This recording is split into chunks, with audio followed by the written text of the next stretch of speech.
Hello friends, welcome back to Varshita kitchen. ఈరోజు మన వర్షిత కిచెన్లో ఏ రెసిపీ చేయబోతున్నామంటే అరటికాయ కూర అండి. ఈ అరటికాయ కూర చాలా చాలా టేస్టీగా ఉంటుంది. ఇలా ఒక్కసారి మీరు కూడా ట్రై చేసి పిల్లలకి లంచ్ బాక్స్లో పెట్టారంటే లంచ్ బాక్సే గాలి చేసి తెస్తారనమాట, అంత టేస్టీగా ఉంటుంది. ఈ అరటికాయ కూర వచ్చి చపాతీలకు కూడా చాలా టేస్టీగా ఉంటుంది. ఇంకా ఈ టేస్టీ అరటికాయ కూరని ఎలా చేయాలో చూసేద్దాం రండి. అంతకంటే ముందు మన వీడియోని లైక్ చేసి సబ్స్క్రైబ్ చేసి పక్కన బెల్ ఐకాన్ క్లిక్ చేసుకోండి. అప్పుడే నేను పెట్టే ప్రతి ఒక్క వీడియో కూడా మీకు అందుతుంది.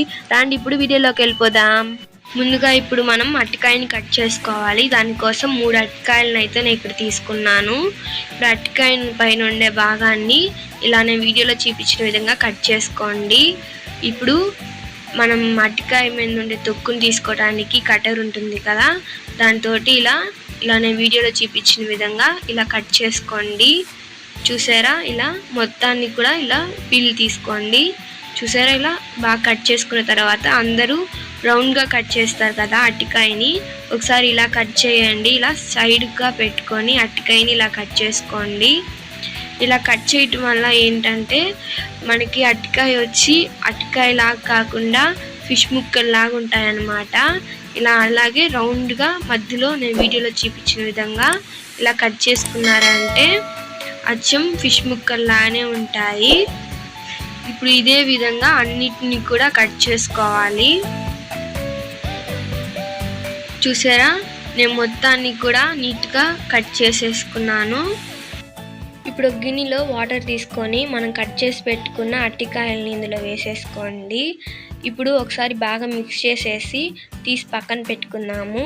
ఇప్పుడు ఒక ప్లేట్ తీసుకొని అందులో 1 టేబుల్ స్పూన్ కారం, 1/2 టేబుల్ స్పూన్ కంటే తక్కువగా పసుపు, 1/2 టేబుల్ స్పూన్ సాల్ట్. ఇక్కడ నేను ఫ్రీడమ్ సన్ఫ్లవర్ ఆయిల్ని 1 టేబుల్ స్పూన్ తీసుకున్నాను. 2 టేబుల్ స్పూన్ నిమ్మరసాన్ని వేసుకొని బాగా మిక్స్ చేసుకోండి. చూసారా, ఇలా బాగా మిక్స్ చేసుకున్న తర్వాత మనం ముందుగా నీళ్ళల్లో వేసి పెట్టుకున్న అరటికాయల్ని వేసుకొని మసాలా అనేది బాగా పట్టేంత వరకు బాగా స్ప్రెడ్ చేసుకుంటూ మసాలాని అరటికాయలకి బాగా ఇలా స్ప్రెడ్ చేసుకోండి.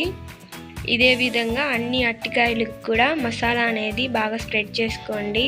చూసారా, ఇలా స్ప్రెడ్ చేసుకున్న తర్వాత ఈ అరటికాయలు 2 నిమిషాల పాటు నానాలి కాబట్టి దీన్ని తీసి పక్కన పెట్టుకున్నాము. ఇప్పుడు ఒక గిన్నెని తీసుకొని అందులో ఒక నిమ్మకాయ సైజ్ అంతా చింతపండు వేసుకొని వాటర్ వేసుకొని నానబెట్టుకోవాలి. ఇప్పుడు దీన్ని కూడా తీసి పక్కన పెట్టుకున్నాము. ఇప్పుడు ఒక మిక్సీ జార్ తీసుకొని ఇందులో 2 మీడియం సైజు 2 టమాటాలని వేసుకోండి.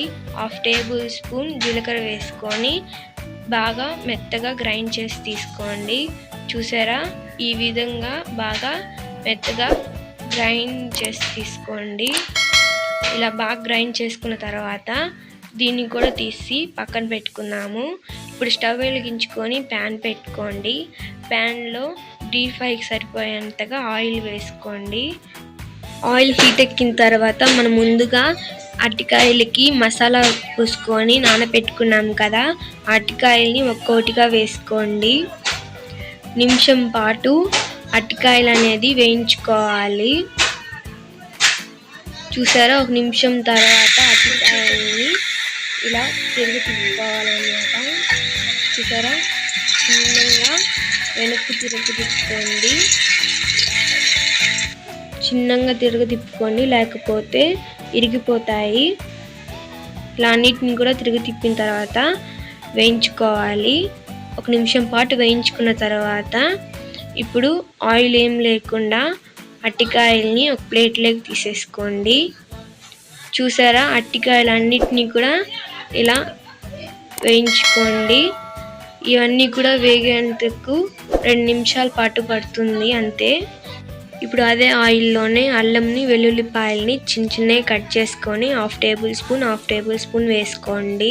మీకు అల్లం వెల్లుల్లిపాయల్ని 1/2 టేబుల్ స్పూన్ వేసుకోకపోతే అల్లం వెల్లుల్లి పేస్ట్ని 1 టేబుల్ స్పూన్ వేసుకోండి. ఇప్పుడు 3 ఉల్లిపాయల్ని చిన్నగా కట్ చేసి వేసుకోండి. బ్రౌన్ కలర్లో వచ్చేంత వరకు వేయించుకోవాలి. చూసారా, ఇలా లైట్ బ్రౌన్ కలర్లో వచ్చేంత వరకు వేయించుకున్న తర్వాత మనం ముందుగా మిక్సీ పట్టుకున్న పేస్ట్ని ఇందులో వేసేసుకోవాలి, టమాటా పేస్ట్ని. ఇప్పుడు ఇది కూడా పచ్చివాసన పోయేంత వరకు వేయించుకోండి. చూసారా, ఇలా గట్టిగా పడుతుంది అనమాట, ఇలా గట్టిగా అవుతుంది. ఇప్పుడు ఇందులో మసాలా వేసుకోవాలి. మీ రుచికి తగినట్టుగా కారం వేసుకోండి. 2 టేబుల్ స్పూన్ ధనియాల పొడి, 1/2 టేబుల్ స్పూన్ కంటే తక్కువగా మెంతుల పొడి వేసుకోండి, లేకపోతే చేదెక్కిపోతుంది ఎక్కువ వేసుకున్నారంటే. మీ రుచికి తగినట్టుగా సాల్ట్ వేసుకొని పచ్చివాసన పోయేంత వరకు వేయించుకోండి. ముందుగా నానబెట్టుకొని చింతపండు రసాన్ని వేసుకుంటున్నాను. నేను ఇక్కడ 1/2 కప్పే వేసుకుంటున్నాను. మీరు మీ రుచికి తగినట్టుగా చింతపండు రసాన్ని వేసుకోండి. ఇప్పుడు వీటిని ఒకసారి బాగా మిక్స్ చేసేసి మూత పెట్టేసి ఆయిల్ బయటకు వచ్చేంత వరకు ఉడకనిచ్చుకోవాలి. 1 నిమిషం తర్వాత మూత తీసి చూసారా ఆయిల్ అనేది ఎలా బయటకు వచ్చిందో. ఇప్పుడు ఫ్లేమ్ని సిమ్లో పెట్టేసుకొని మీ గ్రేవీకి తగినట్టుగా వాటర్ యాడ్ చేసుకోండి. నాకైతే ఈ వాటర్ అనేది కరెక్ట్గా ఉంటుంది. ఇప్పుడు నీళ్ళు అనేది తెల్లేంత వరకు మూత పెట్టుకొని తెల్లనిచ్చుకోవాలి.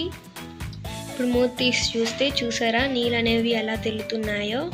ఇప్పుడు మనం ముందుగా ఫ్రై చేసి పెట్టుకున్న అరటికాయల్ని ఇందులో వేసేసుకొని 1 నిమిషం పాటు వరకు తెల్లనిచ్చుకోవాలి. లేకపోతే అరటికాయలు అనేవి ఇరిగిపోతాయి. ఎందుకంటే మనం ముందుగానే ఫ్రై చేసుకొని ఉన్నాం కాబట్టి 1 నిమిషం పాటు తెల్లనిచ్చుకోండి. 1 నిమిషం తర్వాత స్టవ్ ఆఫ్ చేసేసుకొని సర్వింగ్ బౌల్లో సర్వ్ చేసి చూపిస్తాను. చూసారు కదండి, ఎంతో టేస్టీగా ఉండే అరటికాయ కూర ఎలా తయారు చేయాలో అనేది. దీన్ని ఒకసారి మీరు కూడా ట్రై చేసి లంచ్ బాక్సెస్కి పిల్లలకి పెట్టారంటే లంచ్ బాక్స్ని గాలి చేసి తెస్తారనమాట, అంత టేస్టీగా ఉంటుంది. ఈ వీడియో మీకు కూడా నచ్చిందంటే మీరు కూడా ఒకసారి ట్రై చేసి ఎలా ఉందని చెప్పి నాకు కమెంట్ బాక్స్లో కామెంట్ చేయండి. ఇలాంటి ఇంకొన్ని మరిన్ని వీడియోస్ కోసం మన వర్షిత కుకింగ్ ఛానల్ని లైక్ చేసి సబ్స్క్రైబ్ చేసి పక్కన బెల్ ఐకాన్ క్లిక్ చేసుకోండి. అప్పుడే నేను పెట్టే ప్రతి ఒక్క వీడియో కూడా మీకు అందుతుంది. ఓకేనండి, బాయ్ బాయ్.